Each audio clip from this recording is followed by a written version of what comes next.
Hi, it's me again with Corel Tips and Tricks. Pretty cool little pattern. Really, really easy, and this is what we need right here. But I'm going to start off from scratch.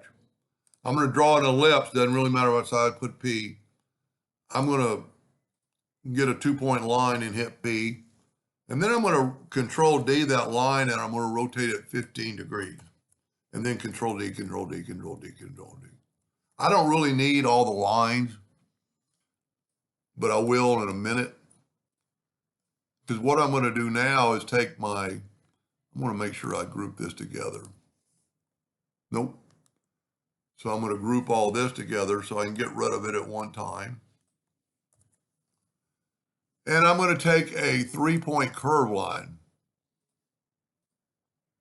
And I'm going to go from that quadrant to that quadrant. Those got to be there.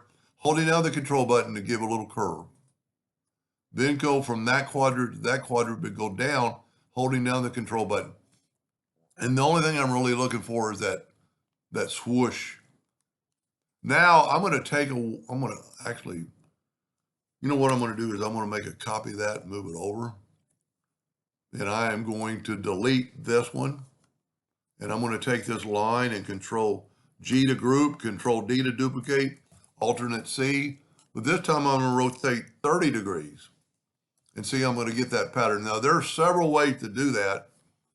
But I thought this would be the best way because I'm going to use those lines in between. I'm going to select it all. I'm going to weld it. Now, I really only need the line. So I'm going to take this, go up to Object Group and Ungroup. I don't need the circle. So I'm going to get rid of the circle. I'm going to group these together, Control G. And because I'm working in the center of the page, I'm going to hit P. Now I'm going to take our new line. And I'm going to Control D. And I'm going to get the two-sided arrow, holding down the Shift key, and just bring it in. And then I'll Control D, Control D. Corel has been doing pretty good lately on keeping them even. Toward the end, they look like they're a little further apart. Now, I'm going to need the lines again in a minute. So I'm going to go ahead and Control G so I can get rid of it. And you could do, you know what we're going to do? Let's take our nudge factor on like 30 inches. And let's make a duplicate of this and move it over. Because I'm going to do it two different ways. I'm going to go black with the Smart Fill tool. There. I've got a few more lines on this one I did on the original. So it's going to take a little bit longer. But instead of doing this all the way around, I only have to do 2 of them.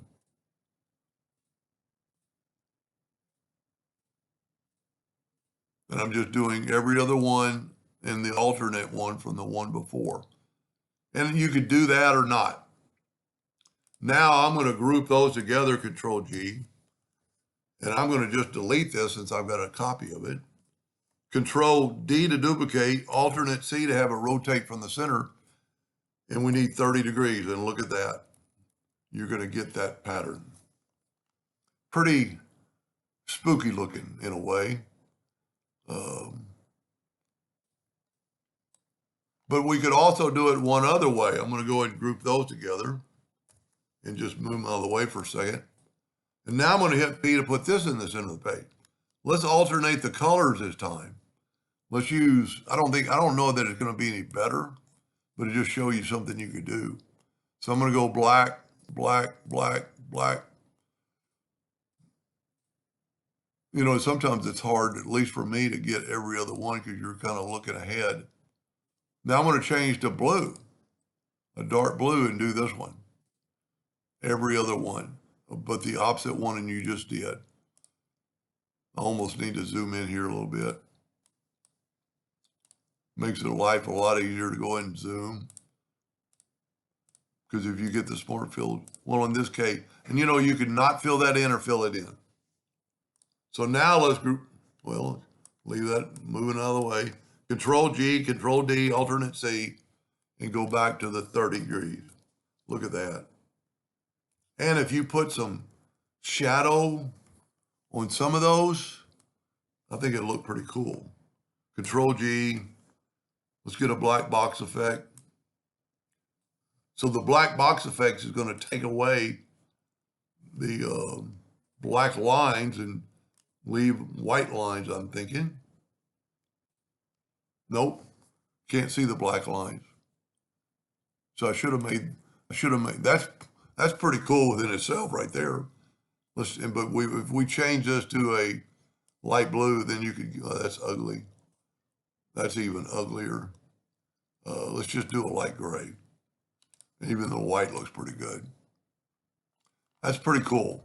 And if I made it all yellow, so you can see I made quite a few more lines, but the lines, they're probably the most important thing is get that line into a wave. Now I could have made a wavy line, but I don't think I could have done it as good by putting those lines. I still like the all black better. Anyway, hope that helped, gave you an idea or two. Thank you for watching.